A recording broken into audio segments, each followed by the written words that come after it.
In this video, I'm going to show you how to do active test on a Jeep. Now, this procedure is the same for pretty much all, Dodge, Chrysler, Jeep, Rams, and really other makes as well. But active test is when you basically use the scanner to send a command to the car to do something, like turn on the wipers, run the windows up and down, turn on lights on the cluster, for example. So maybe run the fuel pump. But to do the test, the things to keep in mind is you need to know which control unit you're going to enter. So let's say in this case, we're going to turn different messages, test the instrument cluster, because we don't know if the fuel gauge or maybe the fuel light is on. You're not sure. It's like, why is it on all the time? Or you want to make sure that some light is actually functional.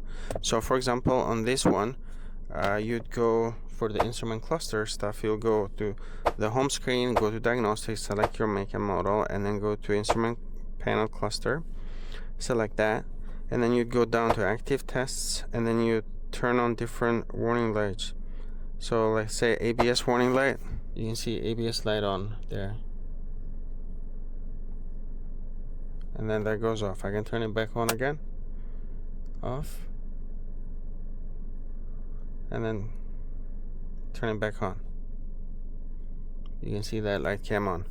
You have a lot of different things in here that you can test. This is just the active test under the instrument cluster, so you can turn on different messages, dimming the buzzer. You can turn on the buzzer. You can see that that's working. Fuel level low. There's a ton of messages and things you can test for the cluster. But let's say we want to go to body control module, because there is where we control the wipers and the windows and stuff like that. So you enter body control unit, and then you go to active test there, and then here you can turn on lights on the back, on the front. You can turn on the horn, you can turn on the wipers, 1 stage or 2 stage, and you can turn on things like daytime running lights, things like that. But in order to, let's say, like you want to run the fuel pump, that is going to be under, you need to go under the engine control unit. You know, run things like the actuator doors for the vents. Those are going to be under the climate control, or the AC, heated and ventilation AC. So you just need to know what you're trying to do and which control unit kind of monitors that. Now, just do keep in mind on Jeep FCA vehicles 2018 and newer, they have what's called a security gateway module.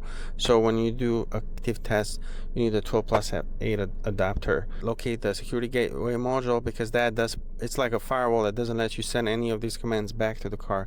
I mean, you press it, but nothing will happen. So you find where the security gateway module is, unplug it, plug the adapter, 12+8 adapter, and then that makes a new OBD2 port, and you connect your scanner, your VCI, you connect it there instead of under the dash, and now you can take control and do these active tests. So if you were wondering why none of the active tests is working, most likely that's the reason why. But thank you for watching YOUCANIC, where you can be the mechanic.